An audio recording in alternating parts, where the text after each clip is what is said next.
최근에 요즘에 우리 아이들의 세대를 가리켜서 보통 이렇게 이야기를 많이 합니다. 디지털 신기술력 세대, 디지털 신정치 세대, 경제 세대, 혁신 세대, 이 모든 분야에 다 참여를 하고 있는 거죠. 실제 이런 것들은 많은 청소년 통계에서도 지표로 나오고 있습니다. 대표적으로 제가 디지털 신기술력 세대를 하나 말씀을 좀 드리면, 여러분들과 우리 아이들의 디지털에 대한 기술력은 어느 정도의 격차일까요? 요만큼? 설마 초격차를 이룬다고 하죠. 디지털 네이티브 세대라는 이야기 들어보셨죠, 그렇죠? 그건 아이들은 태어나면서부터 이미 생태계가 디지털화됐다라는 건데, 제가 디지털 신기술력 세대라는 부분을 조금 여러분들이 강조해드리고 싶은 이유는 뭐냐면, 아이들의 디지털 신기술력이라는 이 기술력의 격차가 높으면 높을수록 아이들의 감수성에도 되게 영향을 미친다는 거예요. 뭐냐면 아이들이 기술력이 다른 부모님이나 선생님이나 경찰관보다 높다라고 이렇게 인식을 하고 있으면 다른 행동에 뭐가 생길까요? 자신감이 생긴다는 거예요. 더군다나 이 자신감이 커지면 무모한 자신감이 생길 수 있는 거죠. 이러한 부분들이 사실은 정서적으로까지 연결이 좀 되고 있고, 또 최근에 아이들 사이에서 문화를 좀 키워드로 좀 뽑아보면, 최근에 요즘에 아이들의 문화를 보통 편의점 문화라고 이야기를 많이 합니다. 우리 아이들이 방과 후에 학교를 마치고 나와서 친구들하고 좀 시간을 보낼 수 있는 장소가 뭐가 있을까요? 편의점. 네. 편의점 말고 또 뭐가 있을까요? 게임방. 네. 또 뭐 있을까요? 코인 노래방. 너무 좀 안타깝죠, 그렇죠? 이렇게 보면 되거든요. 요즘에 아이들의 문화의 수준을 놓고 봤을 때 저기 비도시권에 있는, 다시 말하면 시골에 있는 아이와 그 다음에 저기 대도시권에 있는 아이와 문화적인 수준이 같을까요, 다를까요? 다를 것 같잖아요. 같다고 이야기를 많이 해요. 왜? 스마트폰 보급률 때문에. 요즘에 아이들의 문화가 대부분 스마트폰 보급률로 중심이 되고 있고, 스마트폰으로 모든 문화가 만들어지고 있기 때문에 실제 아이들 사이에서는 오프라인 되어 있는 어떤 그런 화학작용이 많이 일어나는 이런 외부 활동보다 소셜미디어라든지 게임이라든지 또는 인터넷 정보 검색이라든지 이런 것들로 보내는 시간들이 더 많아서, 그래서 사실은 우리가 전국을 넘어서 전 세계적으로 보면 아이들의 문화 수준은 거의 동등하고 거의 비슷하다라고 보는 거죠. 그런데 문제는 뭐냐면, 도시권은 실질적으로 아이가 어떤 그런 문제가 발생했을 때 아이를 도와줄 수 있는 기능들이 되게 많은데, 비도시권은 그러한 기능들이 좀 부족하다는 게 더 걱정이 되는 거죠. 그러니까 쉽게 말하면 도시권은 가까운 데 상담센터가 있고 가까운 데 도움을 받을 수 있는 센터가 많은 반면에, 비도시권은 그런 것들이 좀 약하다는 게 사실은 좀 많이 우려를 하고 있는 것 중에 하나입니다. 그 다음에 아이들의 문화를 보면 별다주 신조라든지, 그 다음에 덕질하고 부캐. 덕질은 뭔지 아시죠? 한 가지에만 파고드는, 약간 독특하게 느껴졌던. 그래서 옛날에는 이런 덕질하면 뭐지라고 막 이렇게 생각을 했는데, 요즘에 아이들 사이에서 덕질은 뭘까요? 찐이죠. 리스펙입니다. 아이들 사이에서 덕질을 한다고 그러면 많은 아이들이 이 아이를 되게 존경을 해주죠.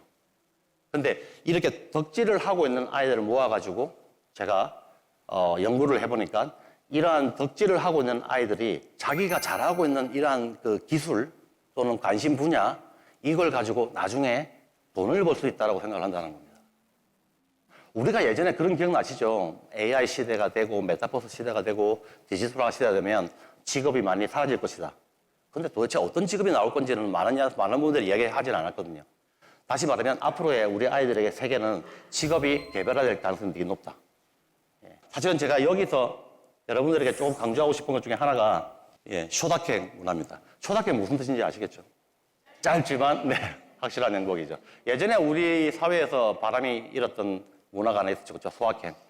소소하지만 확실한 행복인데, 지금 우리 아이들 사이에서는 쇼확행, 다시 말하면 짧지 않으면 아이들이 관심을 갖지 않거나 또는 기뜸으로 듣거나, 이걸 다른 말로 말하면 짧고 빠르고 간편하지 않으면 아이들은 관심을 갖지 않는다는 게 지금 우리 전문가들 사이에서 아이들의 행동이나 사고에 조금 우려를 하고 있다는 겁니다. 이러한 문화는 사실은 갑자기 등장한 건 아니고요. 미국에서 2007년도에 10대 아이들에게 아이폰이라는 스마트폰을 지급을 하고 사용한 내용을 확인을 해봤더니, 실제 2년 동안 아이들이 스마트폰을 쓰면서 극명하게 콘텐츠의 선호도가 갈린다는 거죠. 뭐냐면 짧고 빠르고 간편한, 다시 말하면 과자처럼 한 입에 쏙 들어오는 아주 간편한 콘텐츠가 아니면 아이들이 관심도 없을 뿐더러 보질 않는다라는 거예요. 이걸 3S라고 이야기를 합니다. 짧고 빠르고 간편한 걸 좋아하는 세대. 이게 초등학생 문화 세대다. 다시 말하면 어머님의 훈육이나 어머님의 잔소리가 길거나 느리거나 복잡해지면 아이는 싫습니다. 학교 현장에서 요즘 복도에서 진풍경이 좀 벌어지고 있죠. 요즘에 학교에서 선생님들이 교무실로 와라는 소리를 안 합니다. 왜? 교무실로 오라고 하면 길어지고 느려지고 복잡해지기 때문에 아이의 태도 자체가 이미 흐트러지는 거죠. 그러니까 선생님하고 마주하고 있으면 아이의 표정이나 행동이 즐겁지가 않습니다. 다시 말하면 이 3S는 아이들에게 지금 많은 영향을 좀 미치고 있습니다. 무조건 빨라야 되고 무조건 짧아야 되고 무조건 간편해야 되는 이런 문제가 나오는 거죠. 그래서 실제 지금 우리 아이들 사이에서 감수성도 보면 MZ세대, 다시 말하면 10대와 20대를 아우르는 문화의 그 정서의 특징이라고 하면 불공정, 불평등한 걸 상당히 민감하게 생각을 하죠. 아마 아실 것 같아요. 근데 지금 10대만이 가지고 있는 것 중에 하나가 이 불가능을 모른다는 거죠.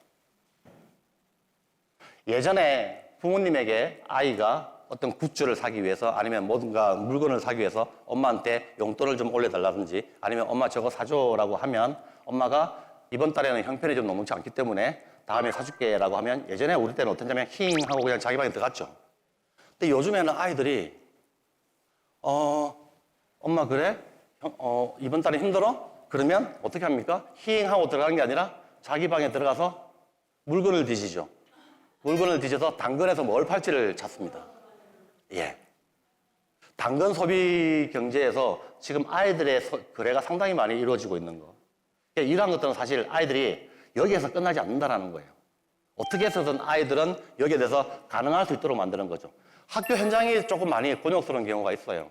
선생님께서 교육을 하거나 또는 사회 현장에서 경찰관이 지도를 했을 때 과연 그런가요? 라고 반대 질문을 또 한다는 거죠. 그러면서 아이는 정보 공간을 들어가가지고 검색을 통해가지고 본인이 원하는 답변을 또 찾아요. 이러한 여러 가지 기능에서 보면 지금 아이들의 정서에서는 불가능을 모르는 이 부분도 사실은 좀 걱정을 좀 하고 있다. 예, 이렇게 좀 봐주시면 좋을 것 같아요.